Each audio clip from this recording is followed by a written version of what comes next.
Hello guys and gals, me and Mudahar. Today I never thought I'd be covering something regarding controversy involving free and open source software.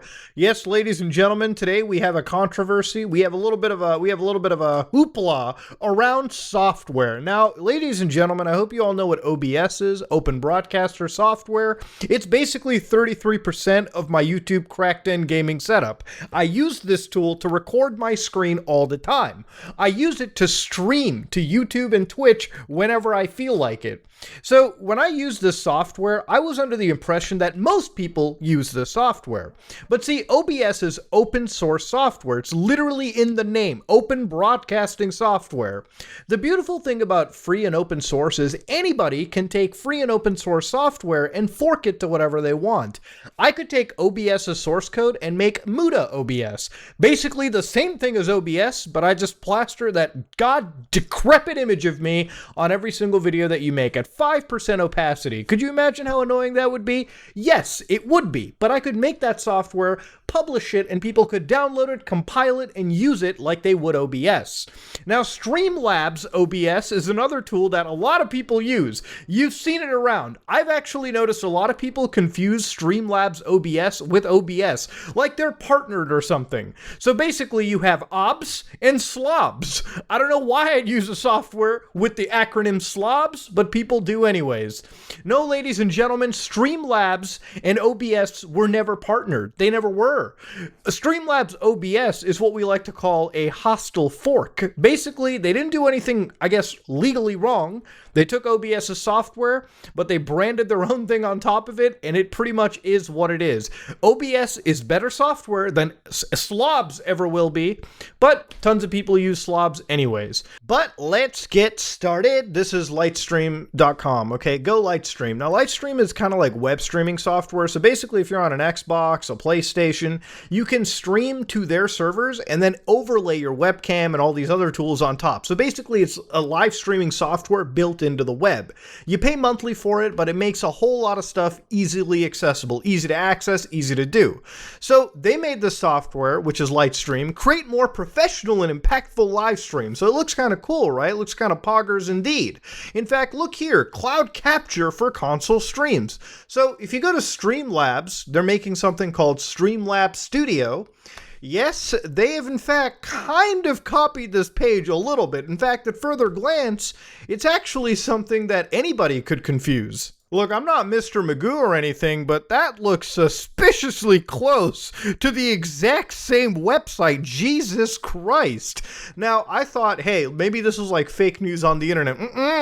I went back to good old-fashioned Wayback Machine, and I looked through all day, every day, baby. That screenshot does not lie. So let's go look into it. Cloud capture for console streams. Cloud capture for console streams.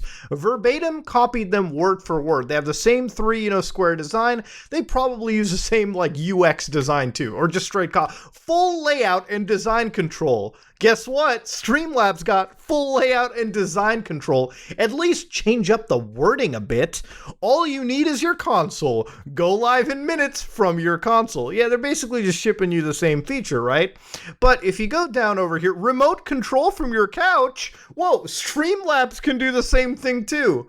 What's really damning, on the other hand, is let's go all the way to the bottom here real quick.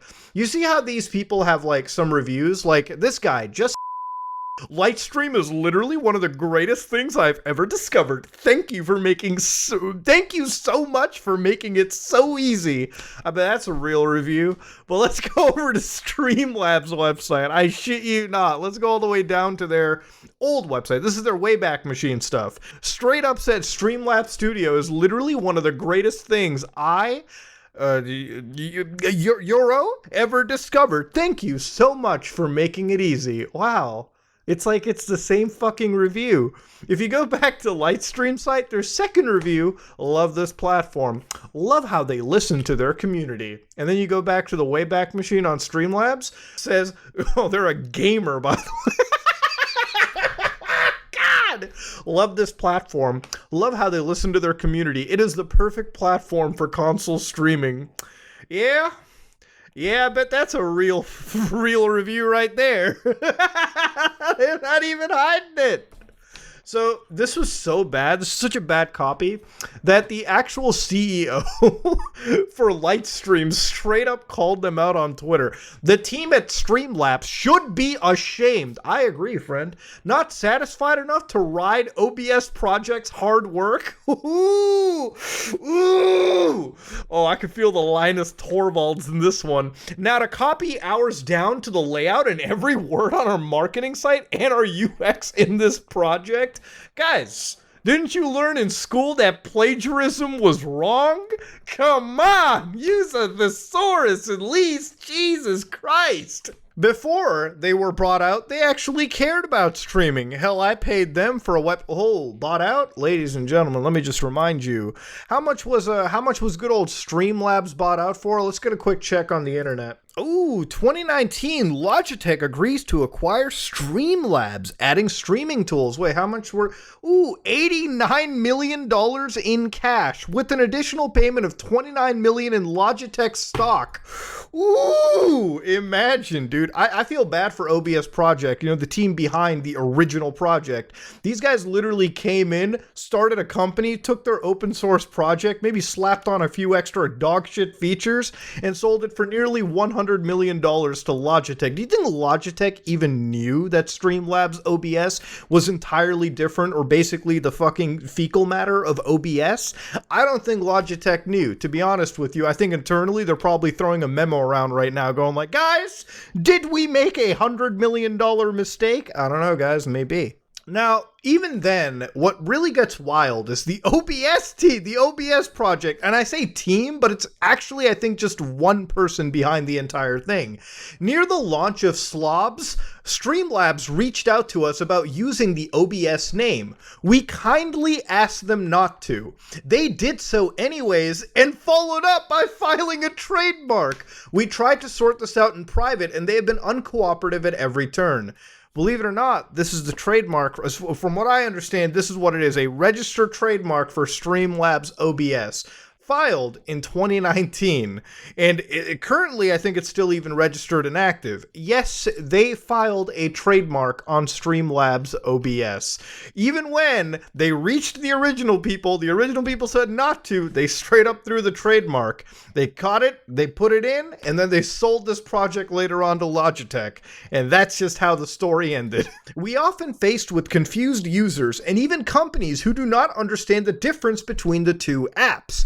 Support volunteers are sometimes met with angry users demanding refunds. We've had interactions with several companies who did not realize our apps were separate. That's true. Most people don't understand that open source software, when you go to the master branch, everything underneath it, alright, is different software. It's just forked stuff. For instance, Linux. I'm a huge Linux person. Ubuntu, great operating system, great distribution. You know what it's actually just forked off of? Debian. You can still get the original fork from what Ubuntu is based off of. These mother branches are great. They're great pieces of tools. And then other people come in, fork the software, and add their own little touches to it, but also give back. What you're looking at over here is a distribution map of Linux distributions that exist out in the wild. Now, inside one of these points is Arch Linux, which is what I use, right? But to give you just an idea of what we're talking about with open source, at the left-hand side of this, the original points that you see are mother branches. So the original variants, where the original code was created, and then as you move towards the right, you start to see it branch out into different points. Those different points are effectively just forks. Now, this is Linux, but imagine this for OBS. If OBS exists, it would exist on the left-hand side, right? And then all the Streamlabs OBS, everything that OBS ever was forked to, would go to the right-hand side. But the original branch still exists. The beauty of open source software is that people can take, modify, enhance, and then put back into the mainline, the mainstream, overall helping everybody in the chain out. Hostile forks will just take the original software, do some really scuzzy shit with it, and won't really give back a whole lot of enhancements as they properly should.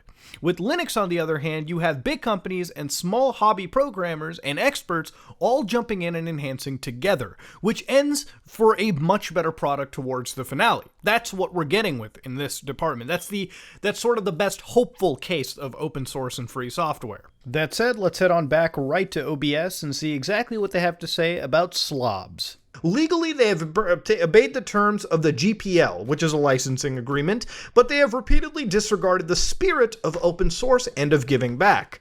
Despite these actions by Streamlabs, the OBS project will continue to provide free open source and tools for everybody. We will continue to support our users, the community, and our amazing developers for their hard work, which is a good thing to see, okay? Open source software is great. In terms, free software is kind of what drives a lot of our back end forward. Look, again, I'm a Linux user myself. For us, we're like 1% of the market share, but we drive, our kernel drives most of the world's backend. A lot of big corporations come in and take from Linux, and in a lot of respectful ways, they do end up giving back.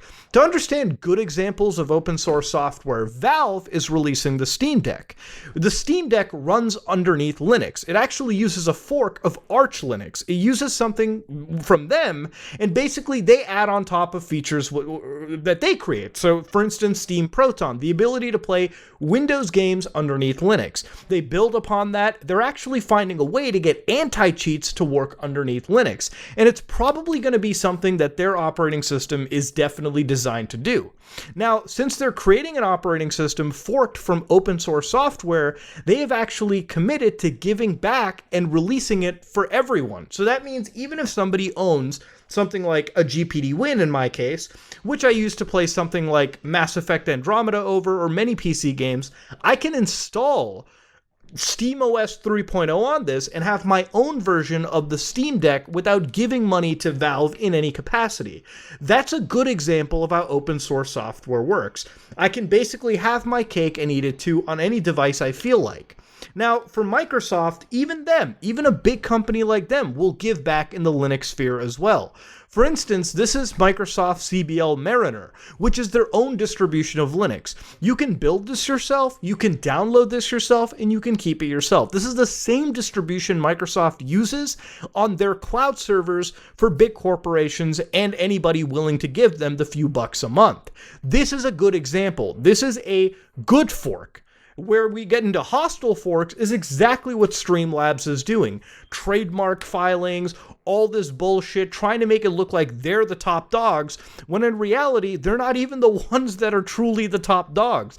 Their entire existence is based off of another person's hard work, and basically, anytime they add on to the OBS project, Streamlabs, or whoever is owning them, benefits just by having their software updated through that original fork branch. I don't know how much Streamlabs adds to it. I don't even think they do much. I think their software is actually inferior from a technical standpoint, but that's a whole different story. There's been a few people that have come out and talked about Streamlabs and their involvement, like during, again, a lot of this can be hearsay, but I feel like it should be covered anyways. During my time at Streamlabs, so many people in marketing were reprimanded, put on PIP plans, and were fired for speaking up against unethical business practices to the point where they basically got rid of the entire marketing team by late 2018. You see shit like the blow up today and wonder, how did they do that? You think someone in the room would have been like, hey, this is a bad idea, right? Right, Streamlabs fires those people for not being team players. Yeah, any form of discussion that could potentially save your company in the future, even as hard as it might sound, you wouldn't do. Here's a Twitter user known as Sean P. I can actually check Sean P. I actually trust this guy because he did the hoodies for Some Ordinary Gamers. This guy knows his shit.